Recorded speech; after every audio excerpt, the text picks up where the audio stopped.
నమస్తే అండి, welcome to my channel Lakshmi Ramana recipes. ఈరోజు రెసిపీ అయితే చాలా అంటే చాలా బాగుంటుందండి. బ్రేక్ఫాస్ట్ రెసిపీ అన్నమాట. అదేంటంటే మసాలా పూరి అండి. మామూలుగా మనం రోజు పూరీలు చేసుకుంటూ ఉంటాం కదా అండి. మనం రోజు తినే పూరీలు కాకుండా ఈసారి కొంచెం డిఫరెంట్గా నేను చేసిన విధంగా ఇలా మసాలా పూరీలు చేసేసుకొని ఇలా పెరుగు ఆవకాయతో తింటే చాలా టేస్టీగా ఉంటుందండి. మార్నింగ్ బ్రేక్ఫాస్ట్ గాను, ఈవినింగ్ స్నాక్ గాను, నైట్ డిన్నర్గా ఎప్పుడైనా చేసేసుకోవచ్చండి. కాబట్టి ఎలా తయారు చేసుకోవాలో కావాల్సిన పదార్థాలు, తయారీ విధానం ఒకసారి చూసేద్దామండి. ముందుగా ఒక మిక్సింగ్ బౌల్ తీసేసుకొని ఒక మీడియం సైజ్ కప్పు గోధుమ పిండి, అలాగే 1/2 టీ స్పూన్ జీలకర్ర, 1/2 టీ స్పూన్ వాము, 1 టీ స్పూన్ చిల్లీ ఫ్లేక్స్, తర్వాత ఒక 1/2 టీ స్పూన్ మిరియాల పొడి, 1/2 టీ స్పూన్ ధనియాల పొడి, అలాగే కొద్దిగా కరివేపాకుని సన్నగా చాప్ చేసి వేసేసుకోవాలి.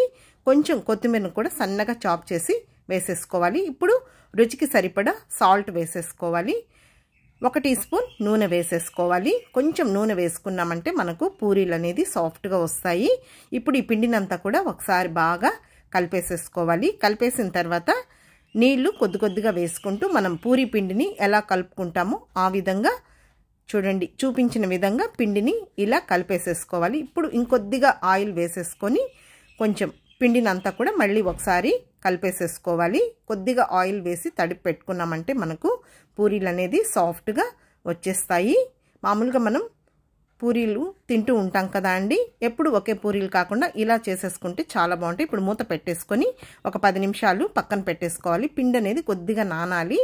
ఇప్పుడు 10 నిమిషాలు అయిన తర్వాత మనం పూరీలు ఏ సైజులో కావాలనో ఆ సైజులో పిండిని తీసేసుకొని చూడండి ఈ విధంగా రౌండ్గా బాల్స్ చేసేసి పెట్టేసుకోవాలి.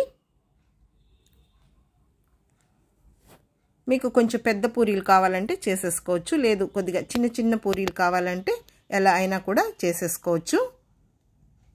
ఇప్పుడు పూరీ పీట తీసేసుకొని ఇప్పుడు మనం పూరీ పిండిని తీసుకున్నాం కదా అండి, అది పెట్టేసుకొని కొంచెం పొడి పిండిని వేసేసుకొని మనం పూరీలు చేసేసుకోవాలి. చెప్పాను కదా అండి, మీకు చిన్న పూరీలు కావాలంటే చేసుకోవచ్చు, లేదు పెద్దగా కావాలంటే కూడా చేసేసుకోవచ్చు. మరీ పలుచగా కాకుండా అలాగని మందంగా కాకుండా మీడియంగా చూడండి ఈ విధంగా ఈ పూరీలని మనం తయారు చేసేసుకోవాలి.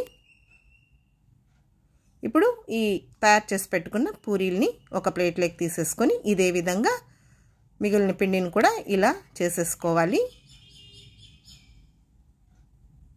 ఇప్పుడు స్టవ్ వెలిగించుకొని ప్యాన్ పెట్టేసుకొని ఫ్రై చేసేసుకోవడానికి ఆయిల్ వేసుకోవాలి.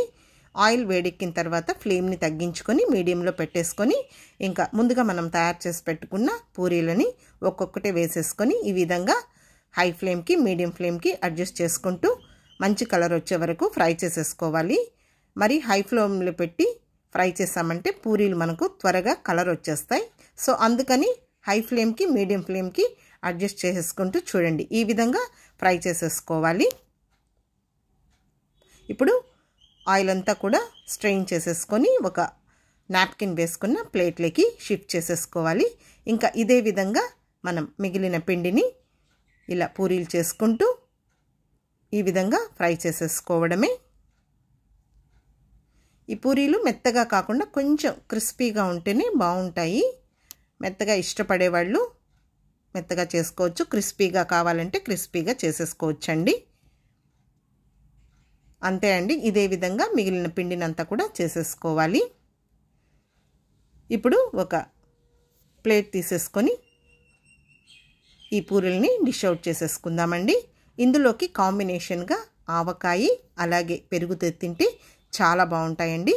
డైరెక్ట్గా ఉత్తవే కావాలంటే కూడా తినచ్చండి, లేదు మీకు ఇష్టమైన కర్రీతో కూడా తినచ్చు. కానీ కొంచెం ఇలా మసాలా పూరీలు ఇలా ఆవకాయ అంటే ఇక్కడ నేను ఆవకాయ పెట్టానండి, టమాటో పికిల్తో కూడా బాగుంటుంది, అలాగే పెరుగుతో కూడా బాగుంటుంది. కాబట్టి తప్పకుండా ట్రై చేయండి. వీడియో మీకు నచ్చితే లైక్ చేయండి, షేర్ చేయండి. ఇంకొక మంచి వీడియోతో మళ్ళీ కలుద్దాం. నమస్తే అండి.